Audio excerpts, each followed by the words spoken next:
Hi everyone, I'm Catherine. As I'm sure you're all aware, we're currently holding a primary election to figure out who will be the two candidates to run in the general election for President of the United States.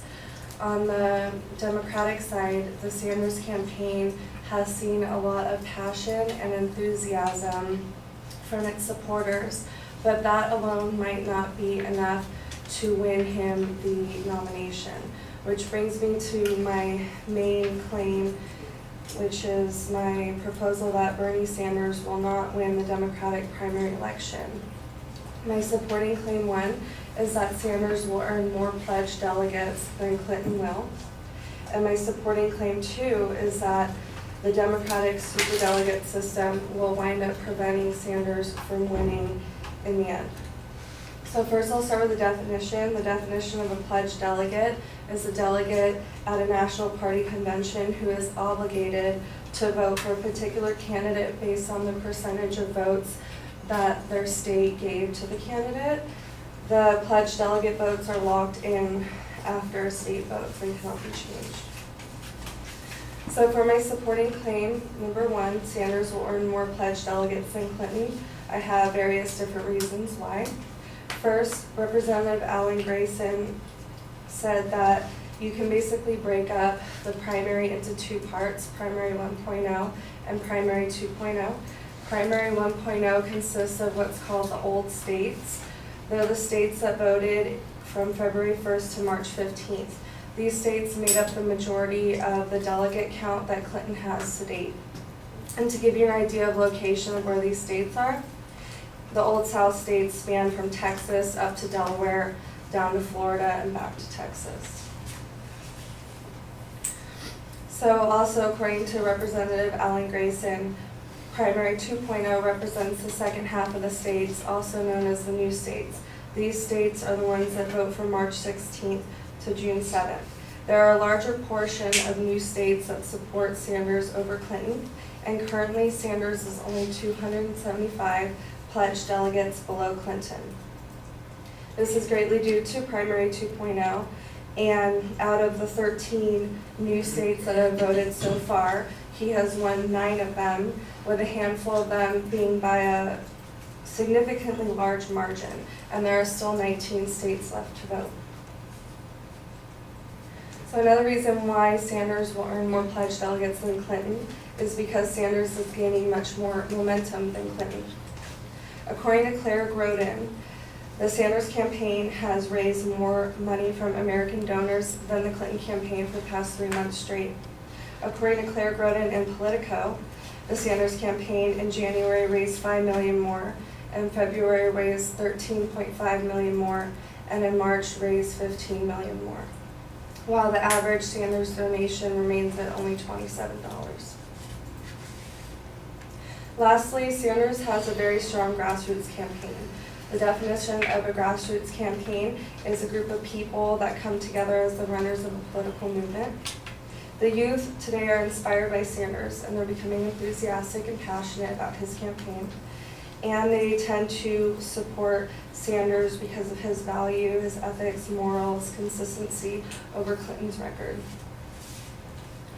So my second supporting claim that Bernie Sanders will not win the primary election is because the Democratic superdelegate system will wind up preventing him from winning.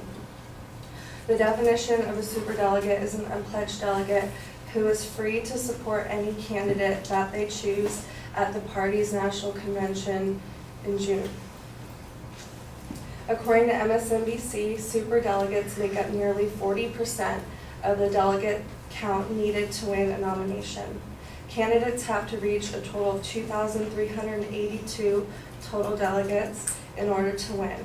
Now, you can have any combination of pledged and superdelegates to make up this number, but currently, according to Real Clear Politics Delegates Tracker, Clinton is over 400 superdelegates ahead of Sanders. She has 469 and he only has 31. Now, they're free to change their mind at any time. However, according to Sally Cohn for CNN, The system exists to keep the power and influence of the party's elite, and the primary elections are controlled by the political party. Voters cannot choose the superdelegates, and also according to Cone, Democratic superdelegates are not obligated to vote in accordance with the state primary outcomes, so that marks the biggest difference between them and the pledged delegates. So, in conclusion, Bernie Sanders will win the popular vote because he has the momentum behind him. He's winning by large margins from here on out in many of the states, but it might not be enough to make up that 400 plus superdelegate gap between him and Clinton that the Democratic Party has put in place to give Clinton a higher chance of securing the nomination. Thank you.